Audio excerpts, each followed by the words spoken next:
শিলিগুড়ির কাছে বাস ও কন্টেনার ট্রাকের সংঘর্ষ, আহত বহু যাত্রী। যাত্রী বোঝাই বেসরকারি বাস দুর্ঘটনায় বেশ কয়েকজন আহত।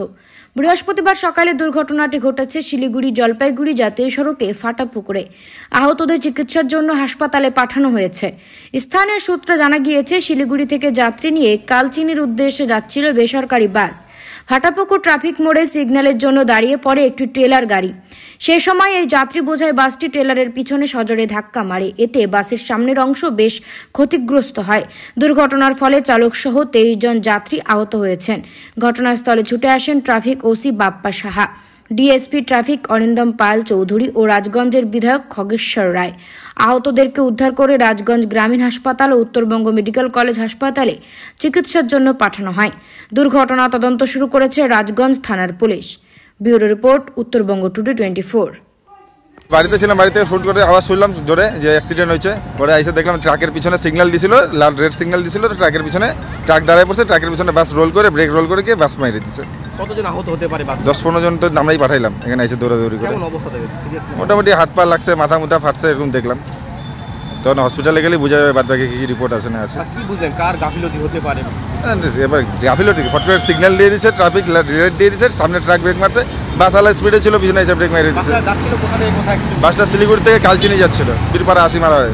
এটা কোন জায়গায় হচ্ছে ঘটনাটা? ফাটাপুকুর ট্রাফিকে। আমার নাম জয়দীপ শর্মা।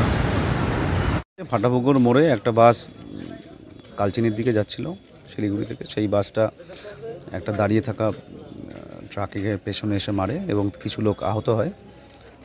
তাদেরকে প্রথমে রাজগঞ্জ ট্রাফিকের পক্ষ থেকে, থানার পক্ষ থেকে এবং সাধারণ ওখানকার লোকাল যারা মানুষ আছেন তাদের পক্ষ থেকে দ্রুততার সঙ্গে তাদেরকে রেস্কিউ করে মগরাডাঙ্গি হসপিটালে আমরা যেখানে দাঁড়িয়ে আছি এখন সেখানে নিয়ে আসা হয়েছিল। তাদের মধ্যে 2 জনকে রেফার করা হয়েছে। একজন এনবিএমসিতে যাচ্ছেন আর একজন জলপাইগুড়ি সদর হসপিটালে। বাকিদের এখানে প্রাইমারি চিকিৎসার পর তাদেরকে করে দেওয়া হচ্ছে, রিলিজ করে দিয়েছে। টোটাল যেটা একটা খবর যেটা পাওয়া গেছে, টোটাল 23 জন আহত হয়েছে। এখানে 2 জনকে তার মধ্যে রেফার করেছে।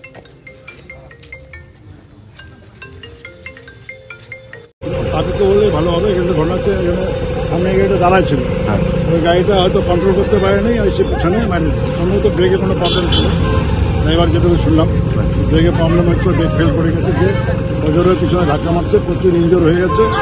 তাও কতদিন ইঞ্জোর হতে পারে? মোটামুটি 15-20 জনের মতো ছোটোখাটো হয়েছে, বড় ইঞ্জোর খুব বেশি হয়নি। অল্পের উপর সব হয়েছে, সব মহারানী হসপিটালে পাঠানো হয়েছে। কিছু জলপাইগুড়ি হসপিটালে, কিছু মহারানী হসপিটালে পাঠানো হচ্ছে, এটুকু অবধি আমি জানি।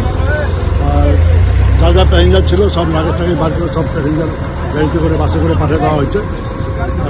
মানে বুঝতে পারছেন বাসটাই কোনো রকম গোলযোগ ছিল, হয়তো বাসের একটু কোনো গোলযোগ ছিল, নাহলে দাঁড়ানো গাড়ির পিছনে সজোরে ধাক্কা মারছে, নিশ্চয়ই কোনো ব্রেক ফেলছে বা কিছু একটা ব্যাপার হয়েছে। ড্রাইভারেরও বুকে চোট পাইছে। কোথা থেকে কোথায় যাচ্ছে? এটা শিলিগুড়ি থেকে কালচিনি চলে। বাসে যাত্রী ছিল? যাত্রী মোটামুটি ফুল ছিল। কেউ আহত? অল্প অল্প করে, বেশিরভাগ ঠোঁট মুখে আর পায়ে বেশিরভাগই চোট পাইছে, বেশিরভাগই অল্প স্বল্পের উপর দিয়েই গেছে। তো খুব বেশি ইঞ্জোর এখন অব্দি আমরা বুঝতে পারিনি, আমি আসা অব্দি। তার আগে যদি নিয়ে যায় থাকে তাহলে বলা যায় না। আসার পর কি দেখলেন? আমি আসার পরে দেখলাম বেশিরভাগ সব পেশেন্টকে পুলিশ প্রচণ্ড সহযোগী ছিল, পুলিশ প্রচণ্ড সহযোগিতা করে সমস্ত পেশেন্টকে পুলিশের গাড়িতে করে, প্লাস পুলিশের পার্সোনাল গাড়িতে করে, আমাদের ট্রাফিক বড়বাবুর পার্সোনাল গাড়িতে করে মর্নিং হসপিটালে পাঠানো হয়েছিল।